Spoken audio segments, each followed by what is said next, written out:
Alright, welcome back again. This time I want to look at descriptive analysis in our data set.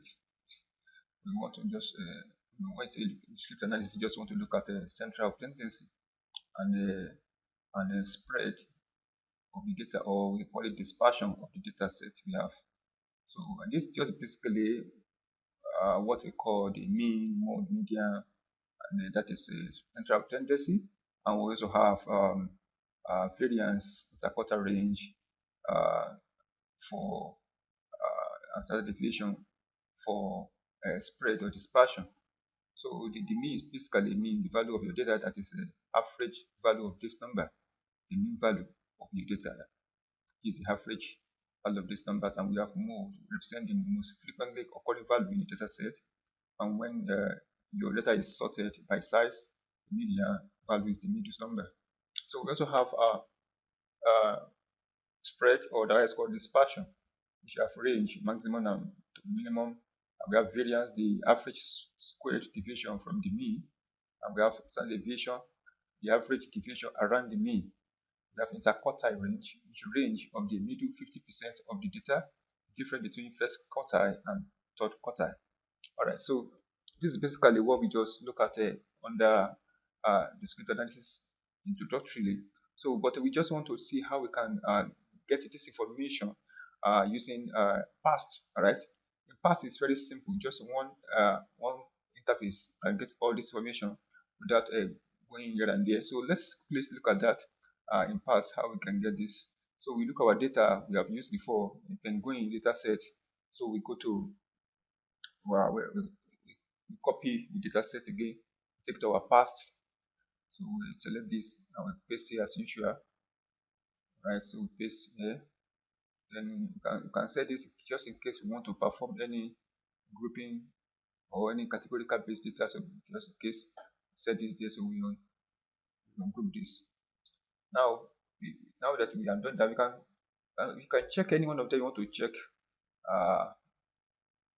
Maybe descriptive analysis for either B length or B depth or flipper length or body mass.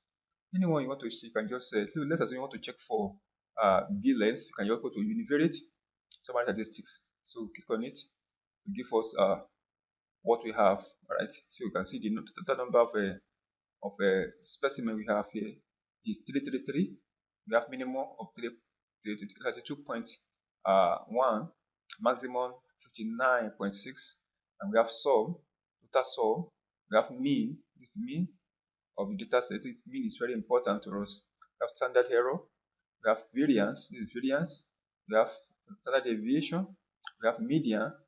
We have a 25% percentile. We have 75% percentile. Right. So that's the first quartile, third quartile. Right. If you subtract this one from this, you have a interquartile range. Okay. All right. This is first quartile. Okay, that's 25% percentile, and third quartile 75%. So subtracting this from this, you have interquartile range. Don't forget that. So we have mode, and we have skewness. It's very important when you are maybe dealing with looking at the data in form of a normality assumption check, and we have kurtosis also. All right, and we have geometric mean and a coefficient of variance. So you may want to look at it from bootstrap. You go to bootstrap. There are three bootstrap methods. We have simple, we have VCA, and we have a percentile. So go to bootstrap. Just choose any bootstrap method you want to use. Okay, this simple, this percentile, this VCA. So and compile. All right. Bootstrap will give you lower confidence interval and upper confidence interval of each of the column or the variable. But you may want to also do this for multiple columns or variable at the same time. Maybe just select by your control key, select this. I want to do for each of these.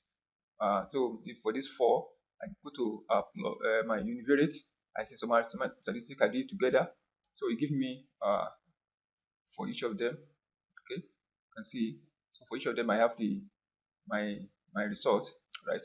So you can bootstrap them too. So if you want to bootstrap them, you can just click on bootstrap.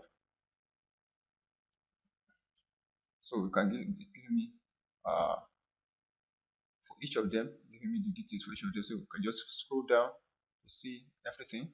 All right. So I can uncheck the bootstrap. You can change the number you want to bootstrap. This is a default bootstrap amount. Okay. So we can remove. So now I can copy this one. Just to copy like this and go to Excel and paste in Excel. So you can just choose a empty column. Just Ctrl V paste. So to come here normally like that. So you need to trust yourself. Just put it as an advantage of pass. So you can bring the data in to your Excel very easily or Microsoft Word. So anyway you want to use it, so you can see now. So it's already everything is here. So anyone you don't want, you can remove. You can use the one you want to use. So that is that about a descriptive statistic in past. It's as just simple as that. Okay, so that's that for today. I will see you in the next class again. Thank you so much for listening. Bye for now.